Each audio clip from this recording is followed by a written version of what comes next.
August 20, 1989. 21 மற்றும் 18 வயசான லைல் Eric 2 பேரும் அவங்க பெற்றோரை சுட்டு கொன்றாங்க. அது சம்பந்தமான வழக்கு தான் இது. பெர்னாண்டஸ் குடும்பம்னு சொல்லுவாங்க. அந்த குடும்பம் பாத்தீங்கன்னா செல்வாக்கு மிக்கவர்கள், செல்வாக்கு நிறைந்த குடும்பம் அது. அப்பா ஜோஸ் மெர்னாண்டஸ் ஒரு பொழுதுபோக்கு நிர்வாகி, ஒரு வெற்றிகரமானவர். அம்மா பாத்தீங்கன்னா முன்னாள் மாடல் அழகி. அவங்களுடைய மகனான லைல் எரிக் 2 பேருமே பாத்தீங்கன்னா ஒரு வசதியான குடும்பத்துல பிறந்தவங்க தான். கல்வியும் சரி, சொகுசு வாழ்க்கை, விலையுயர்ந்த கார், இப்படிதான் அவங்களுடைய வாழ்க்கை பயணம் ஆயிட்டு இருந்துச்சு. இந்த கேஸ்ல பாத்தீங்கன்னா அவங்களுடைய அப்பாவை ஏன் கொன்னோன்னு அவங்க சொல்ற காரணம் பல ஆண்டுகளா உடல்லையும் சரி, உணர்ச்சி ரீதியாகவும் சரி மிகுந்த துன்பப்பட்டோம். அதனாலதான் எங்களுடைய பெற்றோரை கொன்னோன்னு அவங்க சொன்னாங்க. அவங்களுடைய தந்தை பாத்தீங்கன்னா கொடுங்கோல், ஒரு என்ன சொல்றதுன்னா ரொம்ப டார்ச்சர் செய்யக்கூடிய மனிதர்னு சொன்னாங்க. உங்களுடைய வாழ்க்கையுடைய ஒவ்வொரு நொடியும் அவங்க தான் கட்டுப்படுத்தினாங்க. எதுவா இருந்தாலும் அவங்கள கண்ட்ரோலை மீறி செய்ய முடியல அப்படின்னு சொன்னாங்க. இந்த கேஸோட விசாரணை பாத்தீங்கன்னா முதல் நிலை விசாரணை தவறா முடிஞ்சிச்சுன்னா இதுல இந்த கேஸ்ல குற்றவாளி அரெஸ்ட் பண்றப்ப பாத்தீங்கன்னா ஒரு நீண்ட ஒரு வெற்றிடத்துக்கு பிறகுதான் அரெஸ்ட் பண்றாங்க. இவங்க அரெஸ்ட் பண்ண சமயம் என்னன்னா போலீஸ் சொன்ன காரணம் ஒரு காரணம் இருந்துச்சு. இவங்கிட்ட இருந்து சில விஷயங்கள் பண்றப்ப என்னன்னா அந்த கேஸ என்னன்னா இவங்க சொல்ற விஷயங்கள் எல்லாமே ஒரு டெப்த் ஆழமா இருந்தனால கேஸ ஒத்தி வைக்கிற மாதிரி போச்சு. 1993 கழிச்சு 96ல தான் திருப்பி விசாரணைக்கு வருது. அப்ப என்னன்னா இவங்க முதல் நிலை குற்றவாளின்னு சொல்லி சந்தேகத்துக்கு இடமா நிரூபிச்சாங்க. பரோல்ல வெளி வராத ஆயுள் தண்டனை 2 பேத்துக்குமே வழங்கினாங்க. இந்த கேஸ் பாத்தீங்கன்னா ஒரு பிரபலமான குடும்பம், அவங்களுடைய மகன்களே பெற்றோரை கொண்டது அப்படின்ற இந்த வழக்கு பெரிய அளவு பூதகரமா ஆச்சு. எல்லா மக்களாலும் பார்க்கப்பட்டது. பின்னாடி இந்த வழக்கோட விசாரணையில ஏன்பா இப்படி கொன்னீங்க அப்படின்னா அதுல என்னன்னா ஒரு பையன் சொல்றது என்னன்னா அப்பா என்னிடம் தவறா நடந்துகிட்டாரு அப்படின்னு ஒரு காரணம் சொன்னான். இந்த விசாரணையில அவன் காரணம் சொல்றது எல்லாமே ஓகே. ஆனா எந்த இடத்துலயும் அந்த காரணம் நிரூபிக்கப்படல. அதுக்கான விஷயங்கள் அவனுடைய உடல்லையும் அந்த விஷயங்கள் தெரியல. காயங்களும் இல்ல, மனதளவுல காயங்கள் இருக்கதா சொல்லப்பட்டான். ஆனா என்னன்னா இந்த இதுல என்னன்னா அப்பா கொன்ன பின்னாடி போலீஸ் துப்பறிறாங்க. துப்பறிஞ்சு பாத்தீங்கன்னா எல்லா வகையிலயும் துப்பறிறாங்க. ஆனா அவங்களுக்கு சரியான ரிசல்ட் கிடைக்கல. குற்றவாளிய பிடிக்க முடியல. ஒரு ஸ்டேஜ் இது ஒரு பெண்டிங் கேஸா வச்சிருந்தாங்க. சோ இப்படி வச்ச பின்னாடி என்னன்னா இவங்களுக்கு அப்பாவுடைய இன்சூரன்ஸ் தொகை, அதாவது மிகப்பெரிய தொகை வருது. சோ இந்த தொகை பேசிக்கா இருக்கிற சொத்து எல்லாம் இவங்கள்ட்ட வருது. இவங்க ஜாலியா செலவழிக்கிறாங்க. இருந்த வீட்டை மாதிரி வேற அதர் ஸ்டேட்டுக்கு போறாங்க. நல்லா என்னன்னா ரோல்ஸ் ராய் காரு, வாட்ச், பிரம்மாண்டமான வீடுகள், ஆடம்பரமானது எல்லாமே பண்றாங்க. எல்லாமே என்னன்னா இது என்னன்னா ஒரு ஸ்டேஜ்ல என்னன்னா போலீஸ கண்ணை உறுத்துது. சொந்தக்காரங்கள்ட்டையும் என்னன்னா கண்ணை உறுத்துது. ஏன்னா என்ன குற்றவாளியை கண்டுபிடிக்க முடியல. சரி, ஒரு ஸ்டேஜ்ல என்னன்னா அவனுடைய ஃப்ரெண்டை கூட்டிட்டு போறாங்க. அதாவது போலீஸ் என்னன்னா அவனுடைய இரு நண்பர்கள ஒரு நண்பருடைய ஃப்ரெண்டை ஒரு ஹோட்டல்ல ஒரு டின்னர் பார்ட்டி மாதிரி வச்சு சாப்பிட சொல்றாங்க. அப்ப அந்த நண்பருடைய இதுல ஒரு காலர் மைக் வீடியோ இதை பொருத்திடுறாங்க. அதாவது மைக் வீடியோ இருக்கிறத பொருத்திடுறாங்க. அப்ப பேசிக்கிட்டே இருக்கப்ப அவன் யதார்த்தமா கேக்குற மாதிரி உங்க பெற்றோருடைய கொலையில உங்களுக்கு எதுவும் பங்கு இருக்கா அப்படின்னு கேக்குறாங்க. இவன் டென்ஷன் ஆயிட்டு கிளம்பி போறான். சோ அவங்களால போலீஸால கண்டறிய முடியல. பல விஷயங்கள் துருவி போறப்ப பாத்தீங்கன்னா இவங்களுடைய நடவடிக்கை எல்லாமே சம்பந்தம் இல்லாம இருக்கு. ஒரு பெற்றோர் இறந்துட்டாங்கன்னா இவங்க அந்த 6 மாசத்துக்குள்ளேயே கிட்டத்தட்ட ஒரு 7 கோடி வரை காலி பண்றாங்க. சோ வந்து பாத்தீங்கன்னா இது வந்து ஆட்டோமேட்டிக்கா வந்து போலீஸ் வந்து தனியா வந்து விசாரிக்குது. சோ விசாரிக்குது, எந்த விதமான இதுவும் பிடிபடல. இப்படி இருக்க ஸ்டேஜ்ல வந்து பாத்தீங்கன்னா இந்த ரெண்டு பையன்கள் ஒருத்தனுக்கு வந்து ஒரு குற்ற உணர்வு, அதாவது பெற்றோரை கொன்னுட்டோன்னு ஒரு குற்ற உணர்வு வந்து ரொம்ப நாளா மனசுக்குள்ளே இருந்துச்சு. வெளியில பாக்குறதுக்கு ஒரு ஆடம்பரமான, மனசுக்குள்ள வந்து ஒரு நிம்மதியற்ற தன்மை தான். அவங்க சின்ன பிள்ளையிலே இருக்கிறப்ப நிம்மதியற்ற தன்மையில தான் இருந்தோம்னு சொல்றாங்க. சோ இப்பயும் வந்து அந்த குற்ற உணர்வு, பெற்றோரை கொண்டுட்டோன்ற ஒரு குற்ற உணர்வு வந்து அவனுக்குள்ள இருந்துச்சு. சோ அந்த குற்ற உணர்வுக்காக வந்து சைக்காலஜி டாக்டர்கிட்ட போறாரு. சைக்காலஜி டாக்டர்கிட்ட போயிட்டு வந்து கவுன்சில் கொடுக்குறாங்க. கவுன்சில் கொடுக்குறப்ப வந்து அவர் பேசுற பேச்செல்லாம் வந்து ரெக்கார்ட் பண்றாங்க. இந்த ரெக்கார்டு பண்றப்ப என்னன்னா, அவர் வந்து என் பெற்றோரை வந்து நான் கொன்னுட்டேன் அப்படின்னு சொல்றாரு. சோ இந்த விஷயம் வந்து என்னன்னா, லாஸ்ட் வந்து என்னன்னா, அந்த இரண்டு சகோதரனும் சொல்றாங்க, இந்த விஷயம் வந்து உங்களை தவிர வேற யாருக்கும் தெரியக்கூடாது, தெரிஞ்சா உங்களை கொன்றுவோம் அப்படின்னு சொல்லி மிரட்டுறாங்க. டாக்டர் யார்கிட்டயும் சொல்லல. ஆனா அந்த டாக்டர், சைக்காலஜி டாக்டர் என்னன்னா, பல பெண்களோட வந்து தொடர்பு உள்ளவர். சோ அவருக்கு அது பாட்டுக்கு போயிட்டே இருக்கு. ஒரு ஸ்டேஜ்ல வந்து இந்த தொடர்புள்ள நெருங்கிய பெண்கள்னு இருப்பாங்கல்ல, பல விஷயங்கள் பேசுவாங்க. சோ இப்படி இவர் வந்து ஒரு பெண்ணிட்ட வந்து உளறி கொட்டிடுறாரு. சோ இது ஒரு ஸ்டேஜ் அமைதியா போகுது. இதுக்கிடையில வந்து டாக்டருக்கும் அந்த பெண்ணுக்கும் ஒரு ஸ்டேஜ்ல வந்து ஒரு முட்டல் மோதல் வந்து ஒரு கட் ஆகுது. சோ இவனை எப்படியாவது பழி வாங்கணுன்றதுக்காகவே அந்த பெண் வந்து ஸ்ட்ரெயிட்டா வந்து போலீஸ் ஸ்டேஷன் போயிடுறா. போலீஸ் ஸ்டேஷன் போயிட்டு வந்து இந்த உண்மையை வந்து சொல்லிடுறா. இவங்களுக்கு வந்து என்னடா ஒரு ஆச்சரியம், இது உண்மையா பொய்யா அப்படின்னு யோசிச்சுக்கிட்டே இருந்து அவர் டாக்டரை கூப்பிடுறாங்க. கூப்பிட்டு வந்து அவரை வந்து ஸ்ட்ரெயிட்டாவே வந்து பேசுறாங்க. அவர் வந்து உண்மையை ஒத்துக்கிறாரு. அந்த கேசட் ஆதாரம் கேட்டுட்டு அடுத்த ஒரு ஸ்டெப் வந்து ரெண்டு சகோதரர்ல ஒரு சகோதரனை ஃபர்ஸ்ட் அரெஸ்ட் பண்றாங்க. இன்னொரு சகோதரன் வந்து டென்னிஸ் இதுல வந்து வேற இடத்துல இருந்தா அவனை வந்து பிளான் பண்ணி வச்சு பிடிச்சு வச்சாங்க. பிடிச்சு வச்சு அரெஸ்ட் பண்ணாங்க. சோ இதுக்கடுத்து இந்த கேஸ் இப்படி போய்கிட்டே இருக்கு. இது வந்து ஒரு ஸ்டேஜ் வந்து 1996 நடந்த இந்த கேஸ் இப்போ வந்து என்னன்னா 2008 வந்து இது வந்து திருப்பி வந்து ஒரு ரீ ஓபன் ஆச்சு. சோசியல் மீடியால ஒரு வைரலா வந்து பிரச்சனையாச்சு. இந்த 1996 கேஸ்ல வந்து அரெஸ்ட் பண்ணி லாஸ்ட் வந்து உண்மையா வந்து என்ன சொல்றாங்க, இவங்க சைடு வந்து எங்க அப்பா வந்து கொடூரரு, எங்க அம்மா வந்து ட்ரிங்க்ஸ் அடிக்ட் ஆள்காலு, அதாவது இவங்க சொல்ற கதை வந்து என்னன்னா, எங்க அப்பா வந்து என்ன பாலியல் ரீதியா துன்புறுத்தினாருன்னு அந்த பையன் சொல்றான். ஆனா என்னன்னா, இவனுடைய வந்து சில விஷயங்கள்லாம் சொல்றான், அதெல்லாம் வந்து நம்ப முடியாம இருக்கு. கோர்ட்ல வந்து அதை வந்து நிரூபிக்க முடியல. அதாவது அவன் சொல்ற எந்த விஷயத்துக்கும் பாத்தீங்கன்னா ஒரு ஆதாரம் இல்ல. ஆனா இதே இது வந்து என்னன்னா, அந்த சைட்ல வந்து ஆதாரம், இவங்க வந்து செலவு பண்ண இது பில்லுல இருந்து இவங்க போயிட்டு வந்த எல்லா இடமும் ஆதாரம் வந்து போலீஸ் சொந்தக்காரவங்க மூலமா வந்து துப்பறிஞ்சு எல்லா ஆதாரத்தையும் உள்ள வந்து சேர்க்கிறாங்க. சோ இப்படி சேர்த்தோன்னே வந்து இவங்க ரெண்டு பேத்துக்கு வந்து ஜெயில் பரோலில் வந்து வெளிவர முடியாத ஆயுள் தண்டனை ரெண்டு பேத்துக்கு விதிக்கிறாங்க. ரெண்டு பேத்தையும் வேற வேற இடத்துல வந்து வச்சிருக்காங்க. லைல் வந்து பாத்தீங்கன்னா 2 முறை வந்து திருமணம் செஞ்சுக்கிட்டாரு. ஜூலை 2, 1996 வந்து முன்னாள் மாடல் அழகி வந்து அண்ணாவை வந்து அவர் வந்து மேரேஜ் பண்ணியிருந்தாரு.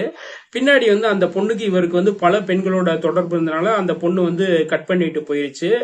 ஏப்ரல் 1, 2001 வந்து டைவர்ஸ் ஆகுது. நவம்பர் 2003 வந்து சிறைச்சாலையில இருக்க ஒரு பத்திரிகை ஆசிரியரை மணக்கிறாரு. அதாவது சிறைச்சாலையில வந்து பத்திரிகை ஆசிரியர் மீட் பண்ணுவாங்கல்ல, சோ அப்படி இருக்க ஒரு பொண்ணை வந்து மணக்கிறாரு. சோ அந்த பொண்ணு வந்து அதை பத்தி அடுத்து வெளியில எதுவும் சொல்லல, அது அப்படியே நியூட்ரலா அப்படியே விட்டுட்டாங்க. எரிக் வந்து ஜூலை 12, 1999 வந்து தமீம்ன்ற ஒரு பொண்ணை வந்து மேரேஜ் பண்றாரு. இதுதான் இந்த உண்மை சம்பவத்தின் அவுட்லைன். சோ இதுல வந்து என்னன்னா, அவங்க வந்து சொல்ற கருத்து என்னன்னா, போலீஸ்ட வந்து அவங்க சொன்னது வந்து, நாங்க வந்து அன்னைக்கு வந்து ஒரு ஃபெஸ்டிவலுக்கு, ஃபுட் ஃபெஸ்டிவலுக்கு போனோம். ஃபுட் ஃபெஸ்டிவல்ல போயிட்டு அங்க போய் நல்லா சாப்பிட்டுட்டு வந்து படத்துக்கு போனோம். சோ படம் வந்து பாக்குறோம். படம் பார்த்துட்டு நாங்க 2 பேரும் வந்து வீட்டுக்கு வர்றோம். அங்க வீட்டுக்கு வந்து பார்த்தா எங்க அப்பா அம்மா வந்து சுடப்பட்டு இறந்து கிடக்குறாங்க. அங்க இற ஃபுல்லா வந்து இதா இருக்கு அப்படின்னு வந்து இவங்க சொல்றாங்க. இவங்களுடைய ஏஜ் வந்து பாத்தீங்கன்னா 21, 19. சோ இந்த ஏஜ் சோ போலீஸ் வருது. போலீஸ் உள்ள வந்து பாத்தீங்கன்னா அரண்டுட்டாங்க உள்ள. ஏன்னா இதுவரை வந்து அவங்க இந்த மாதிரி ஒரு இதே பாசல உடம்பு, அதாவது உடம்பு தலை எல்லாம் எதுவுமே இல்ல. பாத்தீங்கன்னா அந்த தலை எல்லாம் செதறி அங்கங்க இருக்கு. எல்லாம் உடல் பாகங்கள் எல்லாமே வேற வேற இடத்துல இருக்கு. ரத்தம் ஃபுல்லா இருக்கு. அந்த அறை முழுவதுமே அப்படிதான் இருக்கு. சோ இவங்களுக்கு என்னடா இவங்க சொல்றது பார்த்தா, இவங்க சொல்ற விஷயங்கள் சரி, இப்பதான் ஒரு சிறுவர்கள் எல்லாத்தையும் கேதர் பண்ணிட்டு சரின்னு சொல்லி ஆம்புலன்ஸ் வருது. ஸோ கேஸ் அதுக்கான உடல் பாகங்கள் எல்லாத்தையும் வந்து எல்லாமே ஃபாரன்சி அந்த முறைப்படி என்னென்ன செய்யணுமோ எல்லாமே செய்யறாங்க. ஸோ இவங்க வந்து போலீஸ் போனோன்னே இவங்க 2 பேரும் என்னன்னா ஒரு நிம்மதி, அப்பாடா நம்ம சொல்றதெல்லாம் வந்து போலீஸ் வந்து நம்பிட்டாங்க அப்படின்னு நினைச்சிட்டு இருந்திருக்காங்க. ஸோ அதுக்கடுத்து வந்து பாத்தீங்கன்னா இவங்க அப்பா வந்து ஒரு பெரிய தொகை வந்து இன்சூரன்ஸ் பண்ணியிருக்காரு. இவங்களுடைய சொத்து எல்லாமே இவங்க கைக்கு வருது. ஸோ வந்தோன்னே வந்து என்னன்னா இவங்க வந்து நல்லா வந்து ஆடம்பரமா வாழ்றாங்க. இது சின்ன பிள்ளையில பாத்தீங்கன்னா இவங்க அப்பா வந்து பாத்தீங்கன்னா எல்லாத்துக்கும் ஸ்ட்ரிக்ட். அதாவது மணியை வந்து இஷ்டத்துக்கு எல்லாம் கொடுக்க மாட்டாரு. இது இதுக்கு தான் அந்த ஒரு ஸ்ட்ரிக்டான ஆர்டரு. ஸோ அம்மா வந்து என்னன்னா இவங்க சொல்றபடி பாத்தீங்கன்னா அவங்க வந்து ஒரு குடிகாரி அப்படின்னு வந்து இவங்க சொல்றாங்க. ஆனா வந்து பாத்தீங்கன்னா சொந்தக்காரர்கள் மத்தியில அந்த அளவுக்கு பெருசா இந்த மாதிரி டாக் வந்து வரல. அவங்கள பத்தி ஒரு நல்ல அபிப்பிராயம் தான் வருது. அவர்கள் வந்து 1963 வந்து நியூயார்க்ல வந்து கல்யாணம் பண்ணியிருக்காங்க. ஜனவரி 10, 1968 வந்து முதல் பையன் வந்து பிறந்திருக்கான். அப்புறம் வந்து பாத்தீங்கன்னா இவங்க வந்து நியூ ஜெர்சிக்கு வந்து மூவ் பண்றாங்க. நவம்பர் 27, 1970 வந்து 2வது பையன் வந்து பிறந்திருக்கான். ஏஜ்ல வந்து கலிபோர்னியால வீடு வாங்கி குடி போகுறாங்க. சோ இந்த வீட்டுல தான் வந்து அவங்க வந்து இறக்குறாங்க. 2 பேரும் வந்து பாத்தீங்கன்னா பணக்கார குடும்பம். சோ பணம் அதிகம் உள்ள குடும்பம் தான். ஆனா அப்பா வந்து ஒரு கடுமையான ஒரு டார்ச்சர் பேர் வழின்ட்டு இவங்க சொல்றாங்க. வெளியில பாக்குறப்ப வந்து எதுவுமே தெரியாது அப்படின்ற விஷயம்தான் இவங்களால சொல்லப்படுது. அப்பா வந்து பாலியல் ரீதியா என்ன வந்து துன்புறுத்துறாரு. ஒரு ஸ்டேஜ்ல வந்து பையன் வந்து இன்னொரு சகோதரன்ட்ட சொல்றான். அவன் போய் அம்மாட்ட போய் வந்து சொல்றான். அந்த அம்மா வந்து எனக்கு இதெல்லாம் தெரியும் அப்படின்னு சொல்லி சொல்றதா இவர்கள் வந்து சொல்றாங்க. ஒரு நாள் இந்த இது வந்து என்னன்னா மன ரீதியா வந்து பாதிப்பு ஏற்பட்டு இவங்க வந்து தொலை தூரத்துல போய் ஒரு இடத்துல வந்து துப்பாக்கி கன்னு வாங்கிட்டு வர்றாங்க. கன்னு வாங்கிட்டு வந்து 2 கன்னு வாங்கிட்டு வந்து படம் பார்த்துக்கிட்டு இருந்த வந்து பெற்றோரை வந்து சுட்டு கொன்னுட்டதா இவங்க வந்து சொல்றாங்க. அதாவது இதுல வந்து ஒரு துப்பாக்கியால வந்து நம்ம சுட்டோம்னா அந்த இடம் மட்டும்தான் ஒரு இதாகும். ஆனா இவங்க வந்து ஷார்ட் கன்னுன்னு சொல்ற ஒரு கன்னை யூஸ் பண்ணிருப்பாங்க. இந்த கன்னு எப்படின்னா அந்த இடம் மட்டும் இல்லாம அந்த டோட்டலா இருக்க எல்லா பகுதியுமே வந்து சிதற அடிச்சிடும். சோ பெற்றோருடைய உடல்கள் வந்து பாத்தீங்கன்னா ஃபுல்லாவே அந்த இடத்துல வந்து சதறி இருந்துச்சு. அது ஒரு காரணம். இவங்க வந்து பிளான் பண்ணி தான் மர்டர் பண்ணாங்கன்றது போலீஸ் வந்து பல இடத்துல வந்து நிரூபிச்சாங்க. நடந்த பின்பு வந்து பாத்தீங்கன்னா ஒரு குறிப்பிட்ட ஒரு 6ல இருந்து 8 மாசத்துல பாத்தீங்கன்னா இவங்க வந்து செலவழிச்ச தொகை வந்து பாத்தீங்கன்னா கணக்கிலேயே அடங்காதுன்றாங்க. அந்த அளவுக்கு வந்து தொகை. இந்த கொலை இவங்க தான் பண்ணாங்கன்னு தெரிஞ்சது கன்ஃபார்ம் பண்ணோன்னு வந்து என்னன்னா போலீஸ் வந்து கடன்னு இவங்க போன இடம் எல்லாமே வந்து சர்ச் பண்ண ஆரம்பிச்சிட்டாங்க. நிறைய பில்கள் வீட்லயே சில பில்லு வந்து கிடைச்சிச்சு. இதுல என்ன ஒரு இதுன்னா இவங்க தந்தை வந்து பாத்தீங்கன்னா $5 மில்லியன் வந்து இன்சூரன்ஸ் பண்ணியிருந்தாரு. இந்த இன்சூரன்ஸ் மேட்ரு வந்து பெற்றோருக்கும் தெரியும், மகன்களுக்கு தெரியும். அதுக்கு அடுத்துதான் இவங்களுடைய நடவடிக்கையே டோட்டலா மாறுச்சு. அப்பா அதாவது பேரண்ட்ஸ் கண்ட்ரோல்ல தான் வந்து இவங்க வந்து இருந்தாங்க. எதையுமே வந்து எந்த ஒரு விஷயமும் வந்து என்னன்னா ஒரு பொருளை வந்து அடையணும்னு ஆசைப்படுவாங்க. சோ அந்த பொருள் வந்து கரெக்டா இருந்தாதான் இவங்க கைக்கு வரும். சோ இவங்க இஷ்டத்துக்கு கேட்கறதெல்லாம் இவங்களுடைய பெற்றோர் வந்து வாங்கி கொடுக்க மாட்டாங்க. சோ இது ஒரு இவங்களுக்கு வந்து பிரச்சனையா இருந்துச்சுன்னு பிற்காலத்துல வந்து சொல்லப்பட்டுச்சு.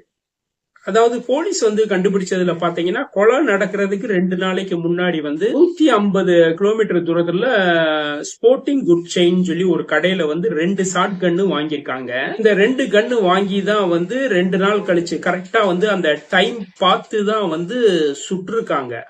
பின்னாடி வந்து இவங்க வந்து போலீஸ்ட வந்து ஒரு கதை சொல்லியிருக்காங்க. அந்த கதையை வந்து ஃபர்ஸ்ட் போலீஸ் வந்து பெருசா நம்பலனாலும் அவங்க துருவி விசாரிக்கிறப்ப அந்த கேஸ் வந்து ஒரு டெட்லைன்ல வந்து ஒரு ஸ்டேஜ்ல வந்து எங்கேயும் நகராம இருந்திருக்கு. அவங்களுக்கு வந்து சரியா பிடிபடல.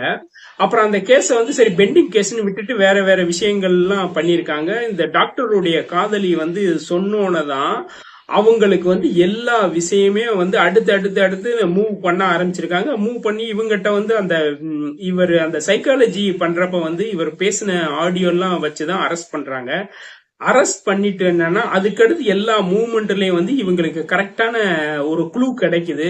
எந்த இடத்துல வாங்கினாங்க என்ன எல்லா விஷயமும் கரெக்டா என்னன்னா குற்றவாளிகள் மூலமாவே பல விஷயங்கள் கிடைக்குது. அப்புறம் பல விஷயங்கள் கேமரா உதவி மூலமாவும் கிடைக்குது. இந்த கேஸ்ல வந்து என்னன்னா ஒரு பெரிய வந்து பிளஸ் என்னன்னா இவங்க சொல்ற கதை வந்து என்னை வந்து பாலியல் ரீதியா வந்து துன்புறுத்தினாங்கன்னு சொன்னாங்க.